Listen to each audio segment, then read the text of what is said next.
Bom dia! Primeiramente, antes da gente dar início à nossa videoaula, vocês vão assistir um vídeo sobre a população brasileira. Preste atenção no vídeo e logo após nós vamos dar continuidade falando sobre a população brasileira. Olá! Bem-vindos a mais um vídeo do Olhar Geográfico. Hoje estudaremos sobre a distribuição da população brasileira no território. Então vamos lá! O Brasil é um dos países mais populosos do mundo. No entanto, sua população não está bem distribuída em seu vasto território. O Brasil ocupa a 5ª posição entre os países mais populosos do mundo. Observe atentamente o mapa a seguir. Uau! A China ocupa a 1ª posição entre os países mais populosos do mundo. Ela possui cerca de 1 bilhão e 400 milhões de habitantes. Quanta gente! Ocupando a 2ª posição está sua vizinha, a Índia, com cerca de 1 bilhão e 300 milhões de habitantes. Já no Ocidente, vemos em seguida os Estados Unidos, com aproximadamente 320 milhões de habitantes. Em 4º lugar, podemos observar a Indonésia, com 270 milhões de habitantes.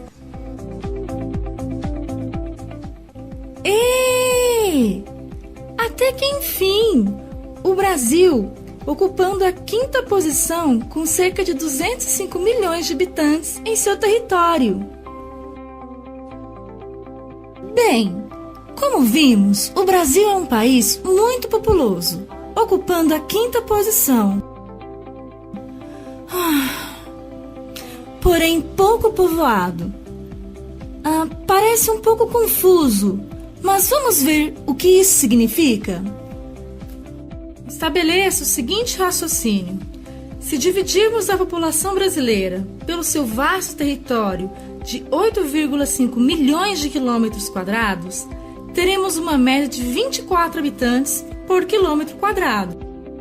No Japão, por exemplo, a realidade é bem diferente. Ou seja, se dividirmos os seus 130 milhões de habitantes pelo seu pequeno território de 377 mil quilômetros quadrados, teremos uma média de 344 habitantes por quilômetro quadrado. O que esses dados nos dizem?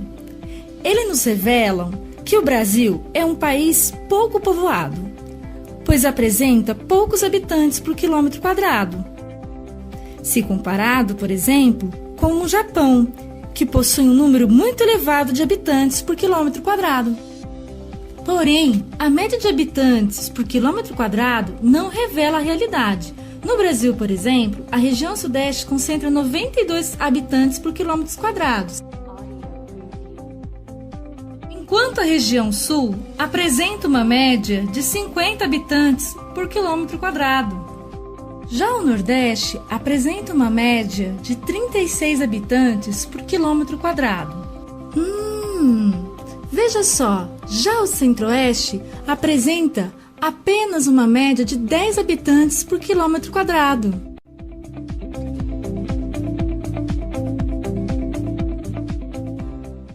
A região Norte possui apenas a média de 5 habitantes por quilômetros quadrados, apesar de apresentar a maior extensão territorial. Vamos pesquisar alguns dos fatores para a ocorrência dessa desigualdade na ocupação do território brasileiro. Merecem destaque os fatores históricos, como o processo de colonização, que gerou uma maior ocupação nas áreas litorâneas, assim como os fatores naturais, como as áreas castigadas pela seca, terrenos acidentados, florestas muito densas e etc. Não podemos nos esquecer que os fatores econômicos exercem um papel muito importante na atração e fixação populacional. Dentre eles, podemos destacar a geração de empregos, acesso a produtos e serviços. Este mapa demonstra a distribuição desigual da população brasileira pelo território, resultante de seus contrastes naturais, econômicos, políticos e administrativos. Bom dia, meus queridos alunos. Nós vamos rever novamente, através do slide, sobre a população brasileira. E neste capítulo, nós vamos destacar algumas características, concepções acerca da formação ética cultural da população brasileira. Através do quê? Através de contribuições mais recentes de alguns escritores. Então, pessoal, nós vamos ver como aconteceu a formação da população brasileira, como se formou e até os dias atuais. Nós lembramos que a tia está sempre falando do censo, que é realizado em 10 anos em relação à população brasileira. Nós vamos ver também, né, sobre a taxa de natalidade, mortalidade, a densidade demográfica a nível de instrução, rendimento mensal, trabalho infantil, entre outros. Tudo isso nós vamos ver neste capítulo. Nós vimos que a formação da população brasileira ela aconteceu antes mesmo da chegada dos portugueses.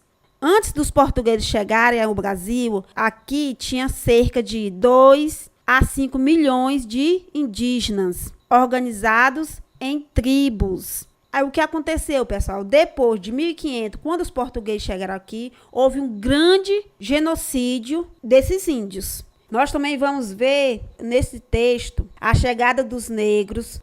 Então, pessoal, em 1550 a 1850, chegaram ao Brasil cerca de 4 milhões de negros africanos trazidos à força.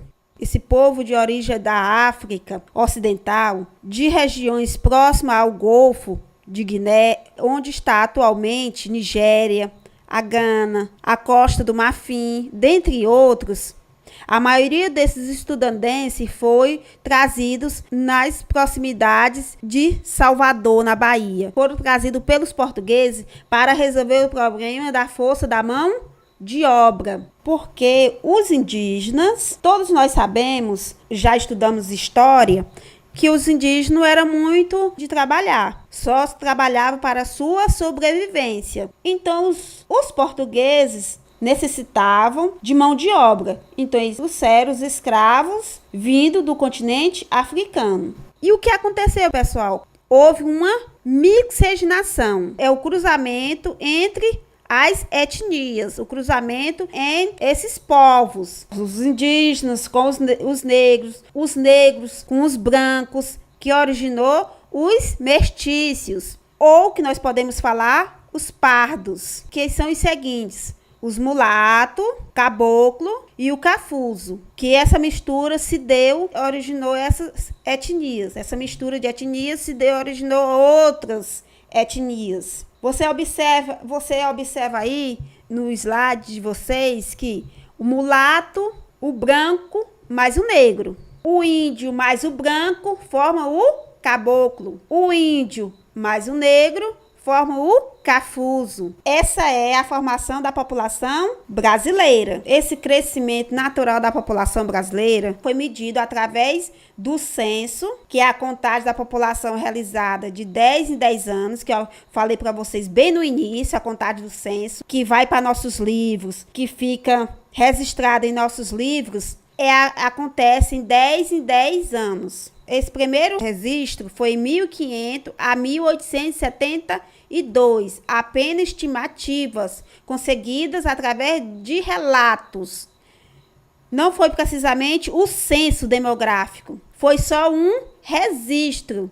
Já o primeiro censo demográfico realizado no Brasil foi em 1872. Você observa aí esse gráficozinho aí na página 30 de vocês, ó, o crescimento da população segundo o censo de 1872. Este ano é para acontecer o censo demográfico em nosso país. Um dos fatores que contribuíram para esse crescimento populacional foi a industrialização e a urbanização, pessoal. Que veio com essa urbanização e essa industrialização? Melhores padrões de vida, já que as infraestruturas das cidades eram maiores e melhores do que no campo. Mantiveram as taxas de natalidade e reduziram-se as taxas de mortalidade, o aumento da população e da expectativa de vida. Tudo isso contribuiu para o crescimento da população brasileira. De 1960 aos dias atuais, pessoal, houve uma redução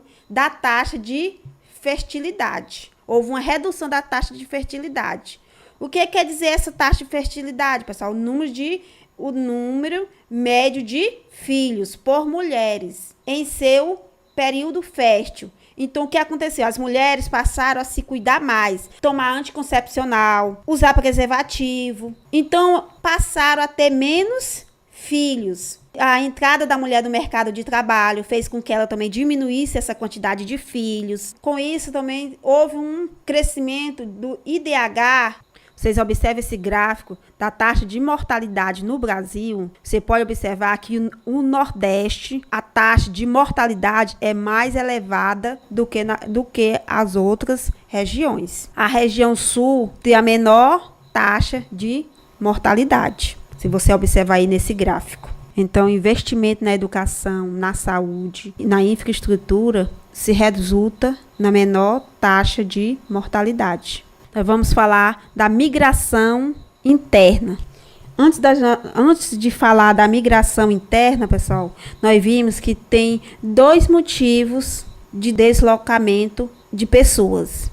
Nós vimos que pode ser voluntário, quando se muda à procura de trabalho e melhores condições de vida, ou quando se abandona o local de origem por causa de guerras, perseguições ou por desastres ambientais. Outro exemplo de quando nós mudamos para outros lugares por procura de melhores condições de vida, quando nós fomos procurar trabalho, a maioria das pessoas que moram no Nordeste se deslocam para outra região, para o Sudeste, principalmente em direção a São Paulo, Rio de Janeiro e outros estados, à procura de melhor condições de vida, melhores trabalhos. Isso é uma forma voluntária, um deslocamento voluntário. As migrações internas, pessoal, as migrações internas, elas acontecem entre regiões. Quem mora no Nordeste vai para o Sudeste, ou quem mora no Sudeste vai para a região Norte. Então, essa migração interna é dentro do país, só que é entre regiões.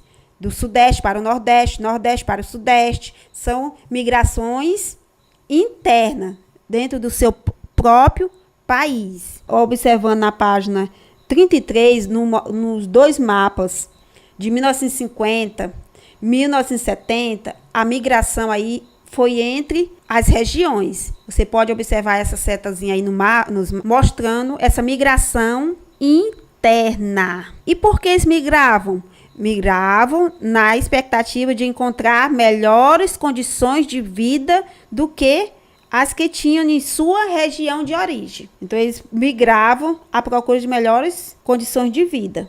Pode haver, pessoal, outro tipo de migração. Estamos se referindo a imigrante. Imigrante, o que é imigrante? É com a entrada de uma pessoa em um país para viver nele. Então, imigrante, a entrada.